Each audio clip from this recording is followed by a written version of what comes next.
तो असल में 3 किस्म की तहजीबों का टकराव है इस वक्त दुनिया में, और ये हमेशा से रहा है। एक है मजहब को मानने वाले, मजहब को फॉलो करने वाले। एक वो लोग हैं जो मजहब जिनकी जिंदगियों से बिल्कुल निकल गया, जिनको हम अकल परस कहते हैं। हर चीज किससे फैसला करना है? खोपड़ी इस्तेमाल करनी है। मौलवी क्या कहता है, मजहब क्या कहता है, अल्लाह की किताब क्या कहती है, इनको मानना ही नहीं है। मजहब का इस्तेमाल लोगों ने किया तो ऐसा इस्तेमाल किया कि अकल को बिल्कुल ही बालाए ताक रख दिया। ये लोग भी गुमराह हुए। हिंदू मजहब को फॉलो करते हैं, हिंदुइज्म, लेकिन जब मजहब को फॉलो करते हैं तो मजहब पे जो अकली एतराजात होते हैं उनका इनके पास कोई जवाब, बोलो भाई, नहीं होता। हिंदू जब बुद्ध के सामने झुकता है उसे लाखों बार समझाया जाए कि भाई तू अपने बनाए हुए, अपने हाथों से तराशे हुए खुदा के सामने क्यों झुकता है? अलहुम अर्जुलुन यमशून बिहा अम लहुम ऐदी यबतिशून बिहा अम लहुम आदानु यस्मऊन बिहा अम लहुम अयुनुन युबसिरून बिहा। इस कमबख्त के पांव है जिससे ये चल सकता है, इससे अच्छा तो तू है, तू इन टांगों से चल तो सकता है। ये मुस्टंडा तो जहां लाके बिठाया वहीं का वहीं बैठा हुआ है, उठ नहीं सकता। ये मुस्टंडा पता है ना किसे कह रहा हूं? उस भगवान को जो पत्थर का बना हुआ भगवान इन्होंने रखा होता है। ये तो हिल नहीं सकता कमबख्त अपनी जगह से। तो हिंदू मजहब, ईसाई मजहब, यहूदी मजहब, सिख मजहब, इन लोगों ने मजहब की तालीमात इनके यहां ऐसी हैं कि उनमें अकल अगर इस्तेमाल करेंगे तो मजहब पे चलना आपके लिए मुमकिन। बोलने पर पाबंदी नहीं लगाई भाई गवर्नमेंट ने, बोले ना। फिर अगर आप थोड़ा अकली इनसे सवाल शुरू कर देना, क्यों ऐसा, क्यों ऐसा, क्यों, तो बोले भाई जाओ मंदिर से बाहर जाओ, वो मंदिर में आपको बैठने नहीं देगा। हिंदू गाय की पूजा करता है, दलील ये देते हैं कि भाई गाय दूध देती है, तो दूध तो बकरी भी देती है भाई, और भैंस का दूध मार्केट में ज्यादा चलता है। उस भैंस बेचारी ने क्या बिगाड़ा है आपका? जितना इतना गाढ़ा खुशबूदार दूध, इतनी मोटी मलाई, उसको तो लिफ्ट नहीं करा रहे, और गाय जो पतला दूध दे रही है उसके जनाब पेशाब से नहा रहे हो आप बैठ के। कल मैंने एक वीडियो देखी, एक हिंदू गाय के पेशाब में नहा रहा है। वो बहुत करते हैं ये काम, कुमार रोज तो पीते भी हैं, नहाते भी हैं, और पता नहीं क्या क्या करते हैं गाय का। उसको जबन नहीं करते, ये माँ है। एक साहब थे, उनसे बहस हो रही थी हिंदू की कि तुम क्या गाय का दूध नहीं पीते? उन्होंने कहा नहीं, मैं तो बकरी का पीता हूं, पीते ही नहीं गाय का। तो हमारा फिर भगवान को बकरी हो गया क्या? लेकिन आप उनसे ये बातें करेंगे तो उनके पास इन बातों का दलाइल की दुनिया में जवाब नहीं होगा। ये वो लोग हैं जो ऐसे मजहब को फॉलो कर रहे हैं जो अकल के बिल्कुल खिलाफ, अकल नफी करती है कि ये बरहक मजहब नहीं हो सकता। इन्होंने अकल के साथ नाइंसाफी की कि अकल इस्तेमाल करनी नहीं है। और हमारे यहां जो मुसलमानों में बेअकल मजहबी लोग हैं जो रूहानी टोपी ड्रामे, वो भी इन्हीं की किस्म में दाखिल है। रूहानी टोपी ड्रामों पर मैं आता हूं, फिर मैं चुप नहीं रहता, बता रहा हूं। वो भी यही है कि हजरत जी के पता नहीं किस किस्म की मखलूक है हजरत जी। देखो यूट्यूब पे कैसे, फेसबुक पे आ रहे हैं ना, फूंकों वाले बाबा अलग आ रहे हैं, वो माइक पे फूंके लगा के फालिजदाओं को ठीक कर रहे हैं। तो लोगों का जम्मे गफीर है, अकीदत में अंधे हुए हैं लोग। ये नहीं देखते कि किसी की फूंकों में इतनी ताकत होती तो वो खुद बीमार होता। कोई फूंक से कैंसर का इलाज कर रहा है, कोई यूं करके कोड़ के मरीज को ठीक कर रहा है, वो खुद उसी मरज में मर रहा है बेचारा। तो ये मुसलमानों में भी है इलॉजिकल बातें, ऐसी बातें जिनका ना सर ना पांव। इस्तिखारे निकाल निकाल के आप देखो क्या कुछ हो रहा है मुआशरे में। इस्तिखारे की एक हकीकत है, सुन्नत अमल है, लेकिन उसमें निकलता बिकलता कुछ भी नहीं है, निकलेगा कुछ भी नहीं। वो आपका अपना दिमागी तखय्युल होगा अगर कुछ निकल के आया है। दुआ तो है कि अल्लाह जो बेहतर है मुकद्दर कर दे, बेहतर नहीं है तो हटा दे मेरे दिमाग को। करना वही है जो खोपड़ी में आ रहा है। एक साहब मुझे कहने लगे कि इस्तिखारे के बाद अगर जहन में कुछ आए तो क्या करना है। मैंने कहा इस्तिखारे से पहले भी वही करना है जो खोपड़ी में आ रहा हूं, इस्तिखारे के बाद भी वही करना है जो खोपड़ी में आ रहा हूं। दुनिया में उससे बड़ा बेवकूफ कोई नहीं है कि खोपड़ी में आ कुछ और रहा हो, कर कुछ और रहा हो। तो इस्तेमाल शरीयत हमें हुक्म देती है, इस्तेमाल किसका करना है आपने? दिमाग नहीं, खोपड़ी। दिमाग का लफ्ज याद नहीं रहता, खोपड़ी का लफ्ज याद रह जाता है। जब इस्तेमाल का टाइम आ गया ना, अगर मैं कहूंगा दिमाग इस्तेमाल करना है, भूल जाएंगे, पता नहीं मुफ्ती साहब ने क्या कहा था, क्या इस्तेमाल करना है। खोपड़ी का लफ्ज बोलूंगा तो क्या समझ में आएगा? भाई ये खोपड़ी जो अल्लाह ने दी है इतनी बड़ी अखरोट की तरह, इसका इस्तेमाल करना। तो एक तबका मजहबी वो है, वो मुसलमानों में भी है, जिन्होंने खोपड़ी का इस्तेमाल बिल्कुल खत्म कर दिया। बेवकूफाना नजरियात उनके, हर चीज में जादू टोना, किसी ने कुछ कर दिया है। कल एक कराची में एक साहब मेरे पास आए, मेरा मकान नहीं बिक रहा, किसी ने कुछ कर दिया है। मैंने कहा किसका मकान बिक रहा है? आजकल कोरोना की वजह से कीमतें गिरी हुई हैं, महल्ले में 25 लोग हैं जिसका मकान नहीं बिक रहा। और ये मकान है, कोई आलू प्याज टमाटर थोड़ी है कि इधर खरीदे उधर रेट पे बेच दिया। अगर ऐसा ही होता फिर तो लोग अरबपति बन जाते हैं। तो बस कोई भी कह दे किसी ने कर दिया है, किसी ने ये कर दिया, किसी ने वो कर दिया, तो बस होता है, बस वो फौरन यकीन कर लेते हैं। तो एक तबका ये वो है जिसने मजहब को बदनाम किया, चाहे वो हिंदू हो। मुसलमानों में भी ऐसे लोग हैं जो खोपड़ी का सिरे से इस्तेमाल, बोलते क्यों नहीं भाई, करते ही नहीं है। इलॉजिकल बातें, ग्राउंड रियलिटी से हटकर बातें करना, ये इस पे फख्र महसूस करते हैं। ये समझते हैं अगर हम वही बातें करें ना जो अकल के मुताबिक है तो लोग कहेंगे ये तो नॉर्मल बात हो गई। तो आप हजरत जी तो वो होते हैं जो ऐसी बातें करें जो किसी की खोपड़ी में आई नहीं। ये पहुंचे हुए बुजुर्ग हैं। जितने रूहानी आमिल आपको मिलेंगे ना यूट्यूब पे, उनकी बातें खुदा की कसम किसी की समझ में नहीं आती। और लोग इसी पर अकीदत करते हैं, यार ये कोई बहुत ही उलूम है, उलूम, ये बहुत गहरे उलूम है जो हजरत जी ही की समझ में आ सकते हैं, हमारी समझ में नहीं आ सकते। कुरान से ज्यादा गहरे उलूम है किसी के पास? लेकिन वो तो अलहम से लेके वन्नास तक इतना आसान है, हर शख्स की अकल को अपील करता है। तो एक तबका वो है जो अकल का इस्तेमाल सिरे से करता है ही नहीं, बस वो हवाई बातों पे चल रहा है, ईरान तुरान। दूसरा तबका वो है जिसने अकल को ऐसा खुदा बनाया है कि वो ये भी नहीं जानता कि अकल खुद कहती है कि अकल की सलाहियत महदूद है, लामहदूद। इंसान को कोई कुव्वत अल्लाह ने लामहदूद नहीं दी है। ये जो खास तौर पे हमारे नौजवान लड़के बैठे ना, ये जरा गौर से बातें सुने, मैं कहना क्या चाह रहा हूं। ये जिस चीज की तरफ जा रहे हैं ना, वो गुमराही का रास्ता है। एक तबका वो है जिसने अकल को, देखो अल्लाह ने हमें जितनी सलाहियतें दी है महदूद है। मैं एक हद तक बोल सकता हूं, मेरी आवाज एक हद तक जा सकती है। ऐसा नहीं कि मैं इतना चीखना शुरू कर दूं कि मेरी आवाज दूसरे शहर तक जाना शुरू हो जाए, गला बैठ जाएगा। बोलने की ताकत एक हद तक, देखने की ताकत अल्लाह ने आंखें दी हैं, आप देखते ही नहीं हो, उन आंखों से अंधे होकर चल रहे हो, ये भी बुरा है। लेकिन आप अगर ये समझो कि मेरी आंखें लामहदूद देख लेंगी, मुझे दीवार के पीछे भी नजर आना शुरू हो जाएगा, तो ये आपकी हमाकत और आपकी भूल होगी।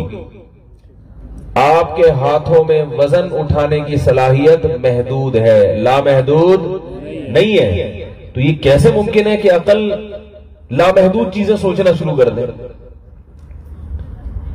तो मजहब हमें बताता है। अच्छा, अंग्रेज ने क्या किया?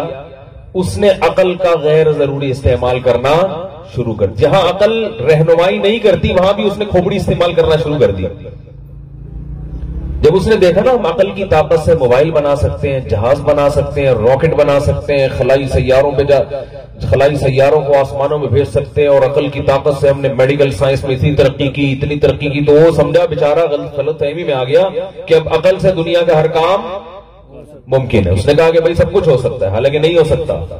चंद सवालात ऐसे हैं जिनका आपके पास अकल इस्तेमाल करके जवाब आपको, यानी अकल वहां खामोश है क्योंकि वो चीजें अकल के दायरे कार में ही नहीं आती हैं, वहां तक अकल पहुंच ही नहीं सकती है। साथ में आसमान के ऊपर क्या है, आपको क्या पता क्या है? अब कोई साइंसदान बैठ के बताना शुरू कर दे ये है, तो अब तू फेंक रहा है भाई, तू झूठ बोल रहा है। वहां तक कोई गया नहीं है तो बताएगा कैसे? इस कायनात की इब्तिदा कैसे हुई, यहां अकल पहुंच नहीं सकती।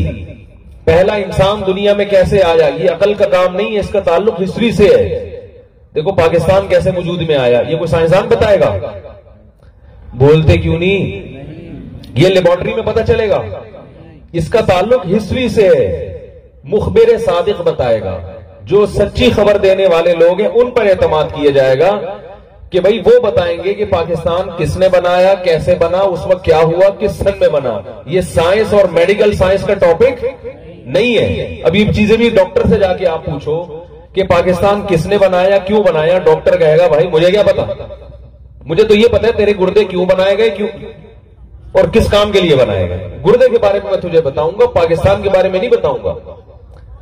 इंसान क्यों पैदा हुआ, कैसे पैदा हुआ, पहला इंसान दुनिया में कैसे आया, खुदा ने उसको क्यों बनाया, इन बातों का साइंसदानों के पास कोई जवाब नहीं है। ये बातें वो बता सकता है जिसने पैदा किया है। बनाने वाला बताता है कि मैंने क्यों बनाया। अब साइंसदान के पास जब इसका जवाब ही नहीं है कि इंसानों को क्यों पैदा किया गया, तो साइंसदान ये बताएंगे कि इंसानों की सही जिंदगी क्या है और गलत जिंदगी क्या है, ये बता सकते हैं वो? देखो, जिसको मंजिल ही का पता ना हो कि मैंने जाना कहां है, तो उसे क्या पता कि सही ट्रैक कौन सा है और गलत ट्रैक कौन सा है। मैं एक मिसाल से समझाता हूं, चूंकि कराची की है तो मिसालें कराची की हमारे दिमाग में आ रही होती है, यहां का मुझे ज्यादा पता नहीं है। कराची में एक जगह है सोहराबकोट, नाम सुना होगा। कोयटा जाना हो, पेशावर जाना हो, बंदा कहां जाता है? सोहराबकोट। आप सोहराबकोट गए, आपने बस अड्डे में जाके पूछा कि सही रास्ते पे मुझे चला दो, ऐसी बस पे मुझे बिठा दो जो सही जा रही हो। उसने कहा भाई सारी सही जा रही है। आपने जाना कहां है? आपने अगर जाना पेशावर है तो कोयटा की बस आपके लिए गलत ट्रैक पे जाएगी, वो ट्रैक आपके लिए सही बोलना पड़ेगा भाई आपको, वो ट्रैक आपके लिए सही नहीं होगा। आपने जाना ठट्ठा की तरफ है, बैठ गए पेशावर की बस में, तो ये सही ट्रैक है या गलत ट्रैक है? ट्रैक बजाते खुद ना सही होता है ना गलत होता है। आपका हदफ क्या है, उस हदफ को देख के बताया जा सकता है कि आप सही ट्रैक पर हैं या गलत ट्रैक पर है। अभी मैं लाहौर से जब ओकाड़ा आ रहा था, अगर हम लाहौर से मोटरवे पे चढ़ जाते तो ट्रैक तो वो भी सही है, लेकिन वो हमारे लिए सही नहीं होता, इसलिए कि हमने जाना ओकाड़ा है और किस जा कहां रहे हैं हम मुल्तान की तरफ जा रहे हैं, ये तो गलत हो जाता कि नहीं हो जाता? तो इंसान दुनिया में आया क्यों है, उसका हदफ क्या है, उसको किस मकसद के लिए पैदा किया, मुझे और आपको बनाया क्यों गया। अगर उस हदफ को सामने रखकर हम जिंदगी गुजारेंगे, वो जिंदगी जो हमें उस विजन तक पहुंचाने में मदद देगी, वो जिंदगी ऐसी जिंदगी होगी जिसको सही जिंदगी कहा जाएगा। और अगर वो हमारे हदफ से हमें दूर कर रही होगी तो वो ट्रैक ऐसा ट्रैक होगा जिसको हम गलत ट्रैक कहेंगे। देखो, एक कोह पैमा का हदफ क्या होता है? पहाड़ी की चोटी पे चढ़ना, ये हदफ होता है ना उसका, ये मंजिल है उसकी, ये विजन है उसका। तो हर वो ट्रैक जो उसको उसके विजन से करीब करे, वो उसकी नजर में क्या होगा? सही ट्रैक होगा। और हर वो रास्ता जो उसको उसके विजन से दूर करे, वो उसकी नजर में क्या होगा? इधर तवज्जो करें आप लोग, वो क्या होगा? वो गलत रास्ता होगा। अंग्रेज को ये मालूम नहीं है कि मुझे क्यों बनाया गया, इंसान को क्यों पैदा किया गया, और मेडिकल साइंस के पास इन बातों का जवाब नहीं है। हम ये साइंसदानों से पूछ रहे हैं, हम अंग्रेजों से पूछ रहे हैं, और आज तक अंग्रेज ये डिफाइन नहीं कर सके कि इंसान का मकसद क्या है। कोई कहता है कि तफरीह के लिए पैदा किया, कोई कहता है कि मजे उड़ाने के लिए पैदा किया, कोई कहता है कि सुकून हासिल करने के लिए पैदा किया, कोई कहता है इंसानियत की खिदमत के लिए पैदा किया। तो ये अजीब बात है, मुझे आपकी खिदमत के लिए और आपको मेरी खिदमत के लिए, दोनों एक दूसरे की खिदमत के लिए कोई मकसद हुआ ही है? तो बेकार सी बातें हो गई ना। एक आदमी से किसी ने पूछा, ये लिबरल लोग जो होते हैं इनके पास अपनी पैदाइश का मकसद ही मालूम नहीं होता इनको, तो इन बेचारों को क्या पता चलेगा सही रास्ता कौन सा है, गलत रास्ता कौन सा है? एक आदमी बस में बैठा है, उसको पता ही नहीं मैंने जाना कहां है, तो वो बता सकता है कि मैं सही जा रहा हूं कि गलत जा रहा हूं? मेरा ख्याल है पुलिस बुलवानी पड़ेगी, समझ में बात आ नहीं रही है। देखो, एक आदमी बस में बैठा है, उसको पता ही नहीं कि मैंने मुल्तान जाना है कि पेशावर जाना है, वो फैसला कर सकता है कि ये जो बस है मेरी सही सिमत में जा रही है, ये गलत सिमत में जा रही है? बोलो भाई। तो एक आदमी को पता ही नहीं है, ये जिंदगी भी एक सफर है ना, उसको पता ही नहीं कि मेरी मंजिल है क्या, मेरा हदफ क्या है जो मुझे हासिल करना है, तो उसे कैसे पता चलेगा कि मेरी जिंदगी सही सिमत में चल रही है या गलत सिमत में? सिमत का तायुन जब तक नहीं होता तो सफर के सही या गलत होने का फैसला आप नहीं कर सकते। तो जिस कौम के को यही नहीं पता कि हमारा हदफ क्या है, आप उनसे पूछे वो सर दीवारों से जाके मार लेंगे, उनके पास इसका जवाब नहीं होगा कि हम क्यों हैं। एक साहब कहने लगे, मैंने उनसे पूछा कि लिबरल लोग जो है ना, जो मजहब को नहीं मानते, वैसे बड़े फंटर बनते हैं, दो चार बातें आप इनसे पूछ लो तो फुस, जैसे हवा निकलती है ना किसी गुब्बारे से, ऐसे ही है। एक साहब से मैंने पूछा, आप क्यों पैदा हुए? कह रहे मैं अपने खानदान के लिए, उनकी खिदमत के लिए। मैंने कहा खानदान अगर किसी हादसे से हलाक हो गया खुदा न खास्ता, तो फिर आपको भी ट्रक के नीचे आ जाना चाहिए, क्योंकि आप जिनके लिए पैदा हुए थे वही खत्म हो गए। भाई मैं पेशावर जाने के लिए बस में बैठा हूं, तो अगर मुझे पता चला पेशावर खत्म हो गया है, अल्लाह ना करे, तो मैं बस से फौरन उतरूंगा कि नहीं उतरूंगा? मैं किसी के वलीमे में जाने के लिए बस में बैठा, पता चला वो वलीमा तो खत्म हो चुका है, तो मैं तो फौरन अगली बस पकड़ के वापस पहुंचूंगा ना। तो मैंने कहा आपको अल्लाह ने आपके खानदान के लिए अगर बनाया, तो अल्लाह न करे आपका खानदान, अल्लाह न करे किसी बम धमाके में हलाक हो गया, तो आप तो जिस काम के लिए पैदा हुए थे वो काम ही खत्म, तो आपको तो चाहिए आप भी अगले धमाके का इंतजार करें। मैं समझा पा रहा हूं अपनी बात कि नहीं समझा पा रहा? तो गैर मुस्लिम के पास इस सवाल का जवाब नहीं है। वो सारी जिंदगी हैरान सरगर्दान घूमता है कि मुझे, जैसे हमारे साबिक वजीर आजम को कहते थे ना, मुझे क्यों निकाला, वो फिर भी पता था क्यों निकाला, लेकिन उससे बड़ा सवाल यह कि मुझे दुनिया में लाया क्यों गया। इस सवाल का जवाब जो लोग मजहब को नहीं मानते उनके पास इस सवाल का जवाब नहीं है। तो जब जवाब ही नहीं है तो वो जिंदगी का हदफ किस चीज, वो खुद ही बना रहे होते हैं मकसद। लिहाजा जब किसी का कोई मकसद उसको पता नहीं होता तो वो खुद ही अपने मकसद तराशता है। फिर अब वो गलत मकासद तराशता है। कोई मकसद बनाता है कि मैं अपना हदफ बनाऊंगा सेहत, वो जिम ज्वाइन कर लेता है। आप बॉडी बिल्डर से मकसद पूछें तुम्हारा जिंदगी में आने का मकसद क्या है, वो कहेगा मेरा मकसद है कि मैं मिस्टर पाकिस्तान बनूं, यही मकसद है ना। फिर वो जिम में जाएगा और बड़े बड़े कट्स निकाल के स्पीड ब्रेकर बन जाएंगे उसकी पूरी बॉडी पे। अगर कोई खटमल भी चलना चाहे तो इतने उसको रास्ते में वो आएंगे ना स्पीड ब्रेकर, वो नहीं चल सकते। बॉडी बिल्डरों की जो बॉडी है ना उस पर आपको पता है कैसे कट्स वट्स बने हुए होते हैं। तो वो हदफ उसने बनाया किस बात को कि मैं क्या बनूंगा, सबसे बड़ा बिल्डर। ये गलत हदफ है, इसलिए कि आप सबसे बड़े बिल्डर बनने के बाद दोबारा आपका जवाल शुरू। दुनिया में कभी ऐसी चीज को मकसद नहीं बनाया जाता कि जिस तक पहुंचने के बाद वो आपसे छिन जाने का पूरा पूरा आपको यकीन हो। इस दुनिया में कोई पागल ये काम नहीं करता, बोलने में क्या जा रहा है, नहीं करता। दुनिया में कोई पागल ऐसी चीज को हदफ नहीं बनाता कि जिस हदफ को हासिल करने के बाद आपको यकीन हो कि ये फिर मुझसे वापस छीन लिया जाएगा। ये तो पागलों वाला काम हो गया ना। आपने हदफ बनाया कि मेरी सेहत दुनिया में सबसे अच्छी होगी, मैं दुनिया का सबसे बड़ा बिल्डर बनूंगा। बन जाओ तो उसके बाद क्या रहोगे, दुनिया के सबसे बड़े, थोड़े दिनों में खत्म, बुढ़े हो जाओगे, सब स्पीड ब्रेकर जितने थे आहिस्ता आहिस्ता गायब होना शुरू होंगे। आपने हदफ बनाया दुनिया का सबसे बड़ा। अच्छा, दुनिया में जब आप किसी चीज को हदफ बनाते हो, विजन बनाते हो, तो बसा औकात उस विजन तक पहुंच ही नहीं पाते आप। ये भी एक फॉल्ट है इसमें। अली सकपारा ने हदफ बनाया था सर्दियों में बगैर ऑक्सीजन के केटू की पहाड़ी को अबूर करना। ये उसकी जिंदगी का एक बहुत बड़ा विजन था, जो कि 100% गलत विजन था। मजहब कहता है इस चीज को विजन नहीं बनाया जा सकता। तो क्या वो कामयाब हो गया अपने विजन में? नहीं। सबकी तरफ से आवाज क्यों नहीं आ रही नहीं की भाई? नहीं। कामयाब हो गया अपने विजन में? जिंदगी खत्म।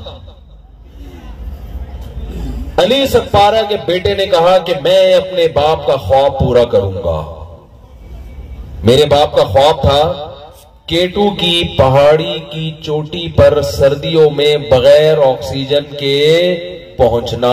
ये मेरे बाप का ख्वाब था। मेरा बाप ये ख्वाब पूरा नहीं कर सका, मैं इस ख्वाब को पूरा करके गोया के अपने बाप की रूह को सुकून दूंगा। अगर अली सकपारा के बेटे से मेरी मुलाकात हो जाए, मैं इज्जत एहतराम के साथ दो बातें उसकी खिदमत में अर्ज करूंगा। मैं कहूंगा भाई या तो आप आखिरत को मानते हो या नहीं मानते। अगर आखिरत को नहीं मानते तो अब्बा खत्म। अब्बा क्या हो गए? बोलने पर पाबंदी लगाई गवर्नमेंट ने, खत्म तो बोल दो, मैं बता भी रहा हूं खत्म। तो अब्बा क्या हो गए? खत्म। अगर आखिरत नहीं है तो खत्म कहानी। आप अब्बा का ख्वाब पूरा करें ना करें, इससे अब्बा की सेहत में कोई फर्क नहीं पड़ता। ये जो 21 तोहफों की सलामी हम कब्र के बाहर खड़े होकर दे रहे होते हैं, ये तो हमारी एक ख्वाहिश होती है। बाकी अंदर वाले को क्या हिस्से की 21 तोहफों की है कि 25 तोहफों की है? क्या ख्याल है भाई? तो उसको इस बेचारे को क्या इससे गरज? वो तो मुर्दे अंदर जाने के बाद सब एक जैसे हो जाते हैं। किसी पोश इलाके का कब्रिस्तान, किसी गरीब इलाके का कब्रिस्तान, ऊपर से फर्क होगा, अंदर से कोई फर्क नहीं होगा। ऐसा नहीं होता कि ये जनाब 22वें ग्रेड के ऑफिसर की लाश है तो इस पे कम कीड़े होंगे और एक गरीब आदमी की लाश पे जो है वो ज्यादा कीड़े होंगे, ऐसा नहीं होता। ये सब ऊपर ऊपर के कीड़े हैं हमारे, ठीक है ना। अंदर जाके क्या हो जाते हैं सब। तो अगर अली सकपारा के बेटे से मेरी मुलाकात हुई, मैं दो बातें अर्ज करूंगा कि भाई अगर आपका ईमान आखिरत पर नहीं है बिलफर्ज, वैसे तो मुसलमान है अल्हम्दुलिल्लाह, तो फिर आप ख्वाब पूरा करें ना करें, इससे अब्बा की सेहत पे कोई फर्क नहीं पड़ेगा। वो तो वैसे ही खत्म, उनको तो पता ही नहीं हो क्या रहा है, तो और आपकी जान दांव पे लग जाएगी। और अगर आपका आखिरत पर ईमान है कि आखिरत है, तो अब्बा को इन चीजों से आखिरत में कोई फायदा नहीं होगा। बोलो भाई, नहीं होगा। तो आखिरत में कोई फायदा नहीं है। कभी आपने सुना कि किसी पैगंबर ने ये कहा हो कि जिसका बेटा केटू पहाड़ी पे चढ़ा तो अल्लाह उसकी बगैर हिसाब किताब के उसके अब्बा को जन्नत में दाखिल करेगा? कहीं सुना आपने?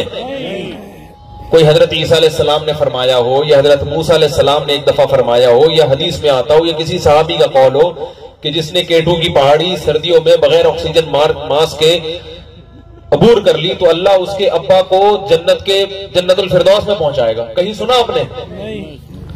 हाँ, ये जरूर है, वलदुन सालिहुन यदउ लहू, हदीस में आता है कि औलाद जब अपने बाप के लिए मगफिरत की दुआएं मांगती है तो इसका बाप को फायदा होता है। अफा तसद्दक़ु अन्हा या रसूलल्लाह, मेरी माँ का इंतकाल हो गया, मैं सदका करूं सवाब मिलेगा? फरमाया जरूर। तो सदका करोगे भाई सवाब मिलेगा। क्या ख्याल है? अब्बा की खातिर गरीबों को खाना खिलाओगे तो अब्बा को सवाब मिलेगा। केटू की पहाड़ी पे चढ़ने से अब्बा को कोई सवाब कोई फायदा नहीं होगा। ये मैं मिसाल दे रहा हूं समझाने के लिए। मुझे केटू की पहाड़ी से और उसकी मिसालों से कोई बजाते खुद दिलचस्पी नहीं है, ना इस वाकये से। ये समझाने के लिए कि जब आपके पास सही विजन नहीं होगा, जिंदगी का सही हदफ नहीं होगा, तो आप गलत चीजों को क्या बनाओगे? अपना हदफ बनाओगे। कोई केटू की पहाड़ी पे चढ़ने को अपना हदफ बनाता है, वो अपनी अकल इस्तेमाल कर रहा है, मजहब का इस्तेमाल नहीं कर रहा। और अकल उसे सही गाइड कर रही है, गलत गाइड कर रही है? गलत गाइड कर रही है। कोई जिम ज्वाइन करने को और मिस्टर कराची बनने को, कोई कहता है मैं दुनिया का सबसे बड़ा डांसर बनूंगा, तो माइकल जैक्सन बन गया था ना दुनिया का सबसे बड़ा डांसर। तो हुआ क्या फिर उसके साथ, बेचारे के साथ? ऐसा सोया है कि पुलिस से भी नहीं उठा। 50 साल की उम्र में जब उसका पीक पे पहुंचा हुआ था ना वो माइकल जैक्सन। अरे माइकल जैक्सन को आप लोग नहीं जानते क्या? इतने भी घुटने बनने की जरूरत नहीं है भाई। माइकल जैक्सन ने बचपन से विजन बनाया, क्योंकि सही विजन उसको बताने वाला दुनिया में कोई था नहीं कि तुम दुनिया में क्यों आए। जब कोई सही बताने वाला नहीं होता, इंसान फिर अपनी खोपड़ी इस्तेमाल करता है। वो कहता है यार मैं हिल अच्छा लेता हूं, मैं मुझ में ये सलाहियत है कि मैं थरकता बहुत अच्छे स्टाइल से, तो चलो मैं इसी को विजन। एक दिन कहीं गाना लगा होगा तो थोड़ा सा हिल गया होगा, लोगों ने कहा यार ऐसा तो हम नहीं हिल सकते जिस तरह से तुम हिल रहे हो, हम तो नॉर्मल तरीके से हिल रहे हैं, तुम पता नहीं किस तरीके से हिल रहे हो। तो बस उसके दिल में बात बैठ गई कि मैं अब हिलता ही रहूंगा सारी जिंदगी, ऐसा हिलूंगा कि मुझे कोई बिठा नहीं सकेगा। लेकिन अल्लाह ने ऐसा बिठाया कि अब कोई उठा नहीं सकता उसको। बहुत डॉक्टरों ने धक्के लगाए, झटके लगाए, भाई उठ, क्या हो गया, तू तो थरकता था, तू तो क्या हो गया? वो बज़बाने हाल कहने लगा मुझे पुलिस भी नहीं उठा सकती। तो माइकल जैक्सन ने विजन बनाया कि मैं डांसर बनूंगा दुनिया का, और मेरे एक जो है ना वो जब मैं स्टेज पे नाचूंगा तो दुनिया जो है ना वाशश कर उठेगी। और हुआ ऐसा, हर डांसर अपने विजन में कामयाब नहीं होता, लेकिन माइकल जैक्सन तरक्की की उस महराज तक पहुंचा जिसके बारे में कहा जाता है कि अब तक कोई डांसर वहां तक नहीं पहुंचा, कोई गुलकार वहां तक नहीं पहुंचा। लेकिन पहुंचने के बाद हुआ क्या है, एक दिन सोए और सुबह पुलिस भी ऐसे ही इंतकाल हुआ ना उसका। पता नहीं आप किस दुनिया में रहते हैं यार। मैं कोई माइकल जैक्सन के प्रोग्राम देखता नहीं हूं, ये तो मशहूर बातें हैं ना।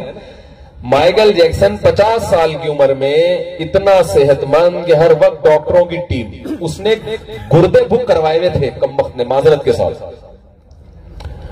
गुर्दे बुक, हम लोग तो ऐसा करते हैं ना कि चलो मैं मर गया तो वो प्लॉट वहां खरीद लिया, बच्चों के काम आएगा। माइकल जैक्सन ने अपनी बॉडी के जितने पार्ट्स है ना वो बुक करवाए हुए थे। मिसाल के तौर पर किडनी किसी का भी किसी टाइम फेल हो सकता है, तो उसने पहले से बंदे खरीदा हुआ था। देखा भाई ये वसीम भाई के किडनी बड़े खानदानी किस्म के हैं, तो वसीम से एग्रीमेंट कर लो, उनके यहां जो भी वसीम होता होगा। तो वसीम भाई से राब्ता किया कि यार तेरे किडनी बड़े खानदानी है, मैं तुझे हर महीने 50 लाख रुपए दिया करूंगा, लेकिन तू मुझे इंश्योर करेगा इस बात में कि अगर मेरे गुर्दे खराब हुए तो फिर ये तेरे गुर्दे तेरे नहीं रहेंगे, फौरन यहां आ जाएंगे। दुनिया में किसी को ऐसा पागल देखा आपने? नहीं देखा। हर पार्ट, सिर्फ गुर्दे नहीं, हर चीज कि अगर ये खराब हो गया तो ये सलीम भाई से लूंगा मैं, कोई सलीम भाई बैठे हो तो माजरत, ये खराब हो गया तो वसीम कबाड़िया, ये खराब हो गया, घुटना खराब हो गया तो वो जो है ना वो अब्दुल सत्तार, उसके घुटने सुने बड़े खानदानी है, तो बॉल वहां से लेके लगाई जाएगी। हर जिस्म की, हर बॉडी का हर उज़्व खरीद चुका था वो, जिंदा आदमियों का, कि अगर खराब हुआ तो तू लगाएगा। हर वक्त शुगर लेवल चेक हो रहा है, हर वक्त ब्लड प्रेशर चेक हो रहा है। डॉक्टरों की टीम 24 घंटे के, इसको अगर छींक भी आई है तो अगली छींक आने से पहले पुरानी छींक का टेस्ट होना चाहिए कि ये क्यों आई है। अगली छींक पे डॉक्टरों को जुर्माना होगा कि एक छींक तो आ गई, क्यों आई है इसकी रिपोर्ट जब तक पेश नहीं होगी दूसरी छींकने की इजाजत नहीं है। हाथों में दस्ताने पहन के घूम रहा है कि किसी के जरासीम, हम तो कोरोना में गले मिल रहे हैं, झपियां खा रहे हैं एक दूसरे को, और वो नॉर्मल हालात में दस्ताने पहन के घूम रहा है, ग्लव्स पहन के घूम रहा है कि किसी के जर्म्स मुझे ना लग जाएं। छींकना तो दूर की बात है, कोई उसके मुंह पे छींके ये तो सवाल ही पैदा नहीं होता। इतनी हिफाजत, और दुनिया में अब उसका सबसे बड़ा प्रोग्राम होने वाला था। कहा जाता है कि इससे पहले इतना बड़ा कोई प्रोग्राम नहीं हुआ, इस तरह का नहीं हुआ। लाखों करोड़ों में टिकट बिके हैं, और माइकल जैक्सन पूरी तैयारी के साथ, अपनी पूरी टीम के साथ रात को आराम करने के लिए लेटा है। सुबह पुलिस ने भी कोशिश की है उठाने की, मगर नहीं उठा। बोलते क्यों नहीं भाई? नहीं उठा। डॉक्टर कह रहे हैं हैरान है इसको हुआ क्या है। अब तो फिर बात नहीं, किसी को कह रहे इसको यूं किसी ने मारा है, कोई कह रहे जो भी है, अल्लाह ने अपना काम कर दिया। बोलो भाई, कर दिया। अल्लाह ने कहा तू अपने विजन में नाकाम। ये जो कामयाबी तुझे मिली थी ना, ये वक्ती थी, आर्जी थी, ये कामयाबी हमने एकदम तुझसे छीन ली है। इस मिसाल से पता ये चला कि माइकल जैक्सन का जो विजन था, दुनिया में आने का जो मकसद उसने बनाया था, वो मकसद दुरुस्त नहीं था, वो नहीं था। तो फिर है क्या? ये बात आपकी खोपड़ी आपको नहीं बताएगी, ये वही बताएगा जिसने हमें पैदा किया है। यहां अकल नहीं इस्तेमाल हो सकती, बल्कि अकल यही कहेगी कि जिसने पैदा किया उससे पूछो क्यों बनाया भाई, उससे पूछ। जिस चीज को समझ में नहीं आता ना, उससे बनाने वाले से पूछा जाता है। एक गांव देहात में गाड़ी चली गई, जिन्होंने जिंदगी में कभी गाड़ी नहीं देखी थी, तो वो उसके सामने घास लाके रख रहे हैं, पता नहीं कोई जानवर आया। ये सच्चा वाकया है। जब गाड़ियां नई नई इजाद हुई ना, वो जानते नहीं थे जीप क्या होती है, गाड़ी क्या होती है। गांव देहात में गई, वो परेशान थे, यार ये कौन सा जानवर है, जीप टाइप का, आंखें दो लगी हुई है इसकी, उतनी गोल गोल से आंखें, कोई घास खिला रहा है कि क्या कर रहा है। तो फिर किसी ने पूछा भाई जो गाड़ी लेकर आया है, ड्राइवर है, उससे पूछो, ये जिसने बनाया है उससे पूछो। तो यहां अकल नहीं इस्तेमाल होगी, यहां खबर इस्तेमाल होगी। क्या होगी? खबर। कोई माहिर खबर देगा, उसकी खबर पर यकीन करना पड़ेगा आपको। तो इस्लाम वो वाहिद मजहब है जो अकल और खबर इसके दरमियान हमें चलाता है। जहां खबर से काम लेना है वहां अकल इस्तेमाल करने की इजाजत नहीं देता, और जहां अकल से काम लेना है वहां खबरों पर यकीन करने की इजाजत नहीं देता।